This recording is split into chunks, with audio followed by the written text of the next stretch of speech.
Chapter 15. Popper's Performing Penguins. At that moment they were interrupted by the manager, who came in with a groan. "What's the matter?" asked Mr. Greenbaum. "The marvelous Marcos who closed the program haven't turned up, and the audience are demanding their money back." "What are you going to do?" asked Mr. Greenbaum. "Give it to them, I suppose. And here it is Saturday night, the biggest night of the week. I hate to think of losing all that money."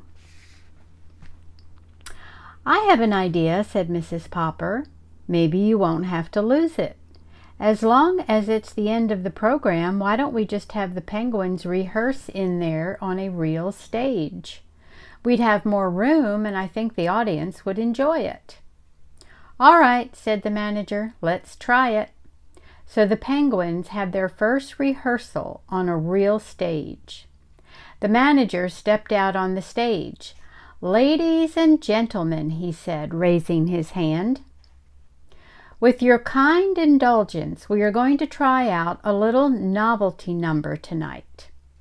Owing to unforeseen circumstances, the marvelous Marcos are unable to appear. We are going to let you see a rehearsal of the Popper Performing Penguins instead. I thank you." In a dignified way, the Poppers and the Penguins walked out on the stage, and Mrs. Popper sat down at the piano. "Aren't you going to take off your gloves to play?" asked the manager. "Oh, no," said Mrs. Popper. "I'm so used to playing with them that I'll keep them on if you don't mind." Then she started Schubert's Military March.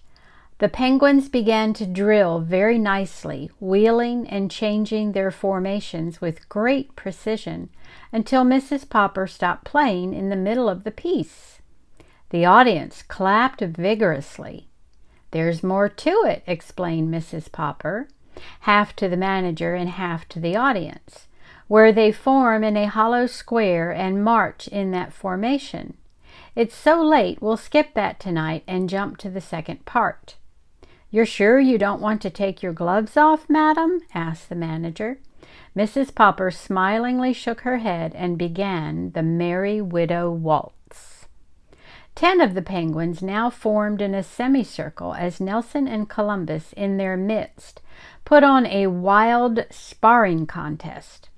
Their round black heads leaned far back so that they could watch each other with both round white eyes.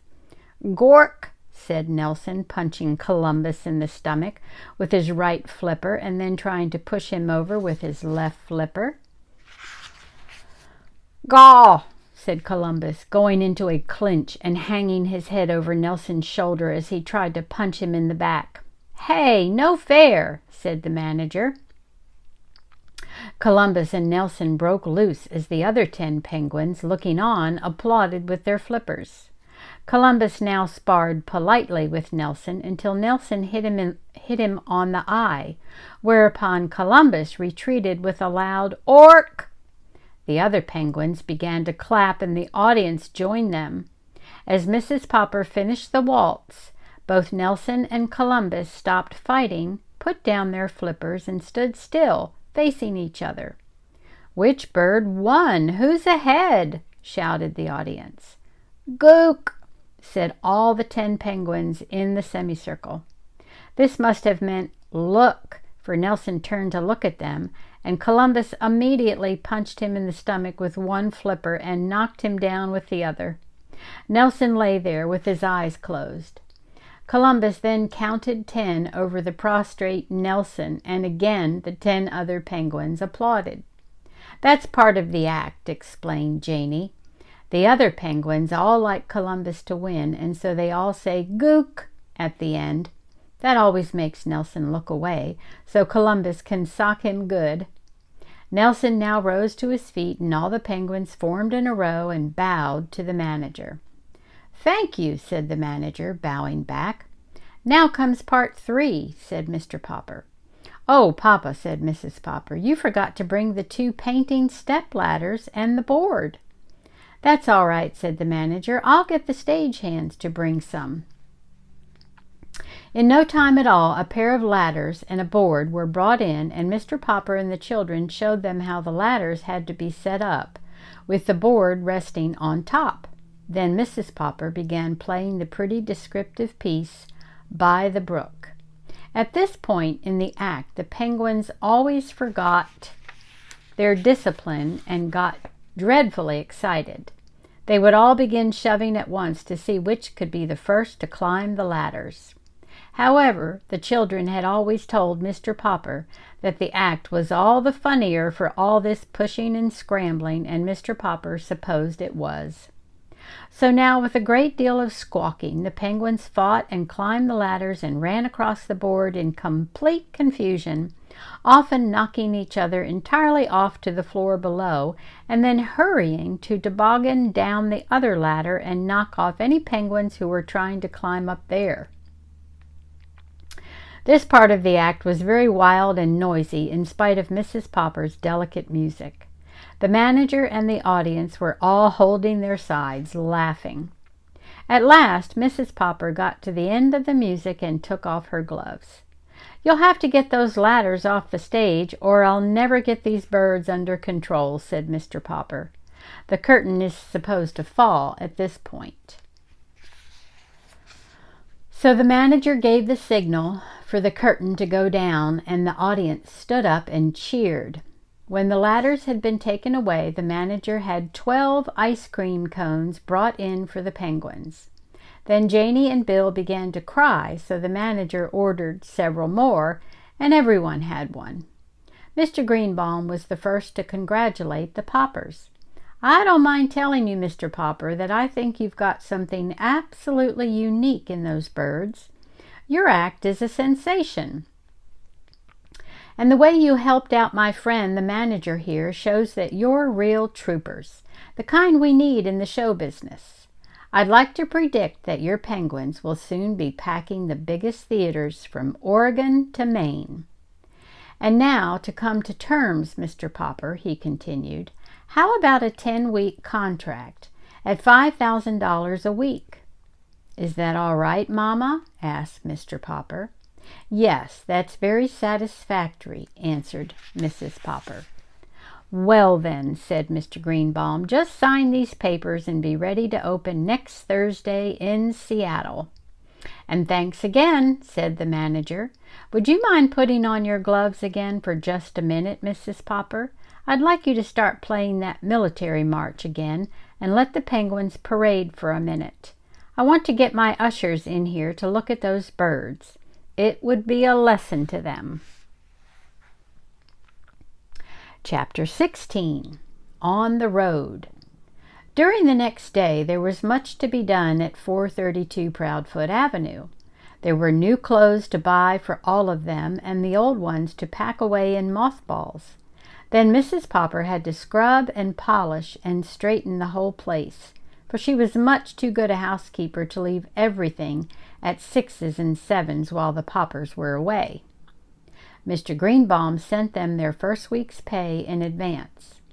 The first thing they did was to pay off the man who had installed the freezing plant in the basement.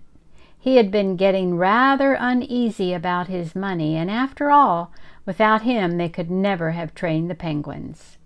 Next, they sent a check to the company who had been shipping the fresh fish all the way from the coast. At last, everything was done, and Mr. Popper turned the key in the door of the little house. They were a little late in arriving at the railway station on account of the argument with the traffic policeman. The argument was on account of the accident to the 2 taxicabs. With 4 Poppers and 12 penguins, not to mention the 8 suitcases and pail of water with the live fish for the penguins' lunch, Mr. Popper found that they could not all fit into one cab, so he had to call a second one. Each of the taxi drivers was eager to be the first to get to the station and surprise the people there by opening the door of his cab and letting out 6 penguins. So they raced each other all the way, and in the last block they tried to pass each other, and one of the fenders got torn off. The traffic officer naturally got very much annoyed. The train was about to pull out of the station when they arrived. Even with both taxi drivers helping them through the gate and over the brass rails onto the rear observation platform, they barely made it. The penguins were gasping.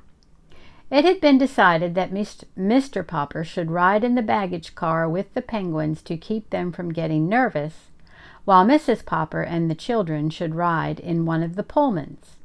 Because of getting on at the observation end of the train, Mr. Popper had to take the birds through the whole length of the train. It was easy enough to get them through the club car, even with the pail of fish to carry. In the sleeping cars, however, where the porter was already making up some of the berths, there was trouble. The porter's ladders offered too much temptation to the penguins.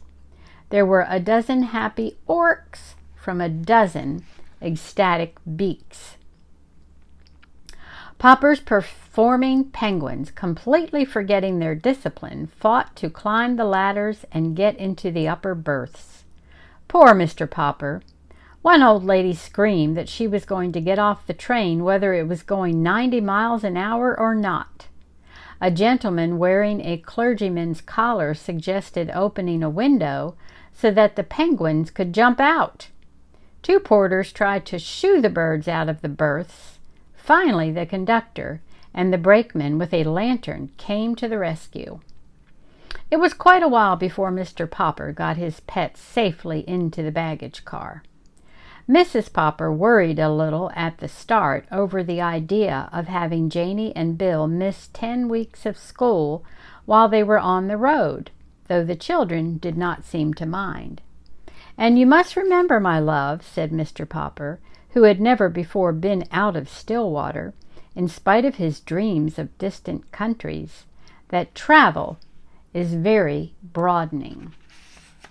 From the start, the penguins were a riotous success. Even their opening performance in Seattle went off without a hitch, probably because they had already rehearsed on a real stage. It was here that the penguins added a little novelty number of their own to the program. They were the first thing on the bill. When they finished their regular act, the audience went wild. They clapped and stamped and roared for more of Popper's performing penguins. Janie and Bill helped their father herd the penguins off the stage so that the next act could go on. This next act was a tightrope walker named Monsieur Duval. The trouble was that instead of watching him from the wings, as they should have done, the penguins got interested and walked out on the stage again to watch him more closely. Unfortunately, at this moment, Monsieur Duval was doing a very difficult dance on the wire overhead. The audience, of course, had thought that the penguins were all through and were very much pleased to see them return and line up with their backs to the audience and look up at Monsieur Duval, dancing so carefully on the wire high above them. This made everyone laugh so hard that Monsieur Duval lost his balance. "Ork," said the penguins, waddling away hurriedly in order not to be under him when he fell. Cleverly recovering his balance, Monsieur Duval caught the wire by the inside of his elbow and saved himself. He was very angry when he saw the Popper performing penguins opening wide their 12 red beaks as if they were laughing at him. "Go away, you stupid things," he said to them in French. "Ork?"